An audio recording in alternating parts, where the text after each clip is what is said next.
My roommate, Allie, female 25, is and has been dating her married coworker, Jessie, female 39, for at least 6 months. Jessie has been with her husband, male 41, for 6 years, and the two have a 4-year-old daughter together. Allie and I, female 23, live with one other girl, Kayla, female 26, who has been friends with Allie since they were kids. Prior to moving in together, Allie told Kayla that she was seeing someone, her married coworker. Kayla's always been terrible with keeping secrets, so she immediately told me. At first, it just seemed like gossip, but I realized the severity of it all. And I realized it could potentially affect me, as I don't want to be involved in any lies. I asked Kayla if Allie would ever talk about it with me, and she told me that I had to pretend to not know. We've all been living together for about 3 months now, and I can count on one hand the amount of time I've actually seen Allie at our house. I hear our front door open around 10 p.m. and again around 4 a.m. almost every day, since she sneaks off to see Jessie during the night. She will agree to plans with us, but cancel last minute because of work things, which Kayla and I know is code for seeing her girlfriend. I've asked Allie why she doesn't come home anymore and if I've done something to upset her, but she always has an excuse and says that something came up, but she's fine. I told Kayla that I'm worried about Allie and asked her, Kayla, if she'd talk to her since I'm not supposed to know anything. So one day we managed to get her to come home, and we went out for dinner. Before we left, I ran back into the house to give them time to talk while I pretended to look for something. I found out later that their conversation did not go well. Even when it was just the two of them, Allie didn't open up. I understand why she doesn't want to talk about it around me, but it doesn't make sense why she won't talk to Kayla. Kayla is worried that if she continues to push Allie, she will shut her out completely, and the little that we do know about her whereabouts and relationship will be gone. I don't have a strong relationship with Allie, so I'm not worried about keeping or breaking it. If I could have my way, I'd tell the husband or she'd end the relationship and come home, but I don't think that will happen. At the very least, I want to know that she's not putting us in danger and is being safe herself. I want to talk to her about it, but I know if I do, I could end the friendship between her and Kayla, since I'm not supposed to know this is happening. I'm also worried she will completely pull away and never open up to either one of us again. I feel selfish wanting to talk to her about this, because truly, it doesn't concern me. But with the way she's hiding everything, I can't help but worry about every little thing. I don't know what to do. Side info. The husband knows Allie. He thinks she is just best friends with his wife and will even have Allie over for dinner and have her watch their daughter sometimes. He also was in the military and is known to have bursts of anger due to his PTSD when overly stressed. I'm worried about Allie's safety if she's caught, but also about mine and Kayla's. I don't know how much he knows about her living situation, but I worry he may find out and come to our house looking for her. I know she doesn't want to tell us because she's worried about being judged or us wanting her to end it, but she's made countless excuses to justify why she's in this relationship, so at this point I can't tell if she knows it's wrong or not. Blinded by love, I guess. Now for a few comments before the update. Comment 1. Dude, move out.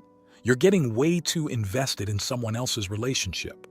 You would absolutely be the idiot for confronting your roommate. You're not supposed to know, so ignore it, or better. Yet, ask Kayla to stop being such a shitty friend and telling you about it, because Kayla now doesn't sound like a reliable source based on your comments. It doesn't involve you. Stop trying to make it involve you. Comment 2. This makes it an unpopular opinion, but I have a hard time believing you are actually worried about anyone's safety or worried about doing what's right. This reads to me as if you are just nosy, chasing the drama, and maybe a little jealous you're not in on the inside scoop. Comment 3. I think you should stay out of it, especially since you don't know Allie, her girlfriend, or the husband. Honestly, it sounds like you are using the husband's PTSD as an excuse to involve yourself in a situation that doesn't involve you at all. Having PTSD is not the same as being a violent person. It seems far-fetched that he would come to your house and harm you or your other roommate. He knows Allie, so if he showed up at all, he'd know you aren't her. It's also weird to me in general that you'd care so much about where your roommate is and what she's doing. You're all adults and she isn't your friend. Now, for the update. And if you're enjoying the video, hit that like button. Poop hit the fan much sooner than I was expecting. It was Kayla's birthday yesterday, and Allie had promised to show up, but she canceled on the birthday dinner and party. So I heard yelling from the living room last night. Allie had stumbled in around 3 a.m. and Kayla had been waiting for her. I was not a part of this plan, nor aware, as I was literally asleep in bed moments before this happened. Kayla was yelling at Allie and crying, saying that she doesn't understand why Allie chose another girlfriend over their friendship again. Apparently, when Kayla and Allie had lived together in the past, Allie had done this before. She dated a woman and kept it a secret from everyone, except for Kayla. Allie had stopped coming home and had almost gone no contact, but Kayla refused to lose her. When she was screaming, Allie told her to quiet down since it was late, but Kayla said she didn't care who heard because everyone already knew what was going on. She told Allie that she'd told me about the affair because, at least then, someone else would know what kind of a person she was. So, things got heated. Normally, I would have gone downstairs and asked what all the ruckus was about, but as I've been told here many times, I stayed out of it. After Kayla said that, I heard a lot of crashing. Allie started screaming, "The kind of person I am?" over and over, and threw a bunch of our plates and glasses on the ground. At this point, I couldn't stay put anymore and went downstairs. Sorry. There was glass everywhere and Allie and Kayla were both sitting on the floor sobbing. I was scared, like really freaked out at that moment. But I sat down with them and said that we all needed to talk. So we did. And here's the story I got directly from Allie. Jessie wants to leave the marriage, but not due to abuse. She doesn't think she's fit to be a mother. Allie said that they seemed like a perfect little family for about a year. But then Jessie got depressed and started to distance herself from everyone, including her husband and baby. She hoped that as time went on, she'd grow closer to her daughter, but that wasn't the case. So she was looking for an escape from that. Even before Allie was involved romantically, she told her husband that she didn't want to see her daughter but didn't want a divorce. So, in what was supposed to be a temporary plan, he became a SAHD. She'd stay with her sister in the evenings night, go to work during the day, and come back to their house to see the daughter for a couple of hours before starting the cycle again. The husband didn't like the idea of her being away and not helping out, but they decided to give it a try. Being away did help her mood, and Jessie told Allie that she felt guilty for feeling better. I don't know how long they had planned to try this originally, but they're still doing the nightly routine, except she's now in her own apartment, which is why the husband may not have wondered about her whereabouts. And Jessie and her husband are currently going through individual and couples therapy, and she is getting help for her delayed and untreated PPD. Allie doesn't know how soon after they changed their living arrangements that the therapy or treatment started, so I can't speak on the timeline of that. Allie said that she was able to justify everything when she said it to herself, but that it was really difficult to admit out loud. She said that it was easy to do because Jessie already wasn't around her daughter, and if she was, the kid was too young to remember anyway. Her words, not mine. Kayla asked if the husband knew, and Allie cried and refused to answer for a long time. She said that it's clear the husband doesn't know. He's really hopeful that the therapy and medication will be able to bring his family home to him. Since Allie goes over to their house for dinners and to babysit the kids sometimes, she's gotten to know the husband and says that every time she sees him, she wants to run away and break it off because she thinks he's a really good guy. Allie told us that she knows it's stupid, but she wants to be the one chosen in the end. She said that even though Jessie loves her husband, she doesn't want to be a mother. Allie doesn't think the therapy will change that. Kayla asked her how long she is planning to be in this relationship with Jessie. She didn't have an answer. She said it wasn't about the time, but just wanted them to be together. She admitted that if the husband found out, she'd step away because she doesn't want to hurt him or the daughter. But if he never knew, she'd stay with her forever. Kayla brought up that Allie had a lot of nice things to say about the husband, when she'd said the opposite before. Allie said that she'd made up that he was an angry guy so Kayla would get off her back about things, and so she wouldn't have to feel so guilty. She said that if she could trick herself into thinking she was saving Jessie, she wouldn't feel so bad every time she saw him. While I understood, I was admittedly really frustrated at this point in the conversation because she made up something that genuinely, whether anyone believes me or not, made me fearful. Allie does know that Kayla and I both have history with an angry and abusive ex-boyfriend. So making up that Jesse's husband has violent outbursts just to get Kayla off her back and justify why she is in this affair really upset me.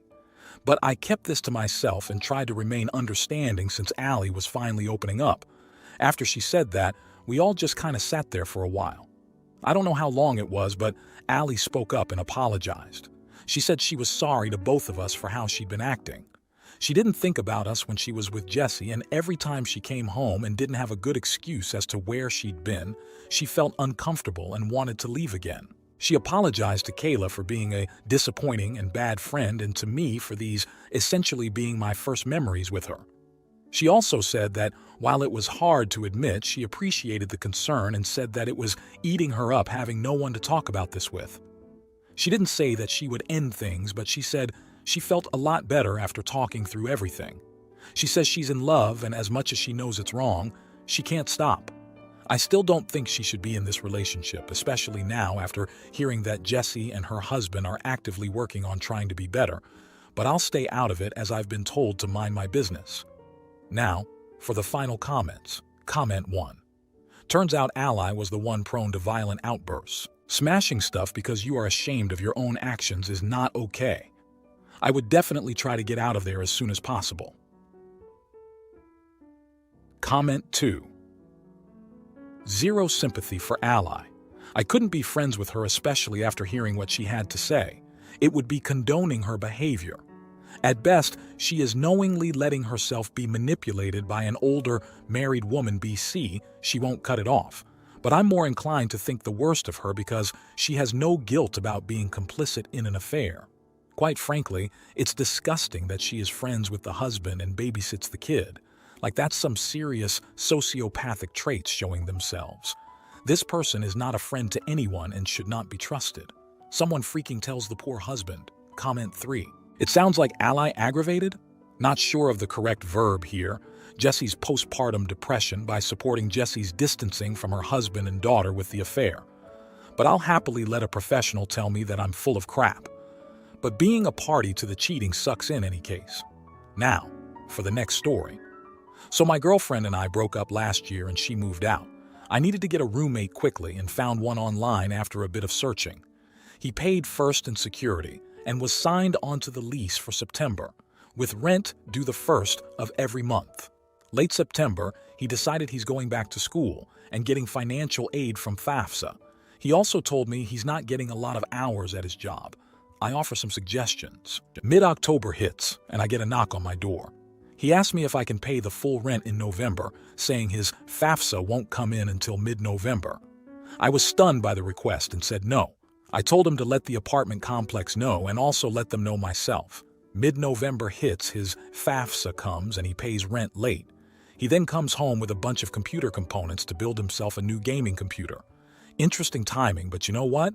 As long as he pays rent on time, it's not my business. Late November, I got very sick, then him. December came, rent paid on time. Mid-January, I got a call from the office that we still have half the rent due. So I messaged him and he told me he was fired back when he got sick. Tells me that he has a new job but is still hurting for hours. The office gives me contact info for renter's assistance for him. I give it to him. He says they're out of money. He says he's paid on time for a while, and asks if it's a problem. I texted him. I don't know. I need you to figure this out though. This affects me too and honestly is adding a lot of unnecessary stress that I got a roommate for specifically to avoid. Next thing I know, rent is paid. Yesterday, I saw an email saying that half the rent is not paid for February, and if it's not paid by the 19th, they'll start the eviction process. I immediately knocked on his bedroom door and asked him if he got the email. He said yes. I said, "You need to get your poop together or get the frick out." He said to me that he's paid every month, and it's my fault for getting him sick. Note that he asked me to cover rent once prior to him ever getting sick. So I corrected him by saying he's late half the time. I told him he's unreliable and that diminishes my trust in him greatly. I also asked what happened to the FAFSA money that he had. Did he use it to buy his expensive gaming PC, which typically I would say is not my business, but now it's affecting me? He says his girlfriend got it for him. He kept saying, "It's fine," to which I say, "I'm telling you it's not fine, and the fact that you keep saying it scares me more." I told him one last time, he needs to get his poop together and pay on time, or I need to find someone who can. I'm essentially threatening his home, which I hate doing, but I also feel like he's doing the same now to me. I could hear him in the other room cursing me out, but I'm just at my wit's end. He's going to get me evicted over this. So, am I the idiot for flipping out at him? Now, for a few comments before the update. Comment 1. Not the idiot. This is not a complicated situation. You have to pay your rent on time, and so does your roommate. If that isn't possible for him, then he needs to find a different living arrangement. Comment 2. Not the idiot. I think you need to get him out and start to find a new roommate fast, like 10 minutes ago. Not only is an eviction a pain, it can show on your credit and make it difficult or impossible to rent another place. Your current roommate isn't reliable and I don't think is telling the truth. Your first stop might be to explain the situation to the leasing office and try and get their help, if they have the first last from him. The office, if they want to work with you, should be able to apply that last month to February, if you communicate the problem and if you can line up a replacement. Now for the update. Well, it's been a few months and I thought I'd finally give an update. Later that month, he decided to talk to me and tell me that he was moving out. Something about the person who was watching his dog was pregnant and couldn't watch him anymore, so he had to move, or whatever. Right.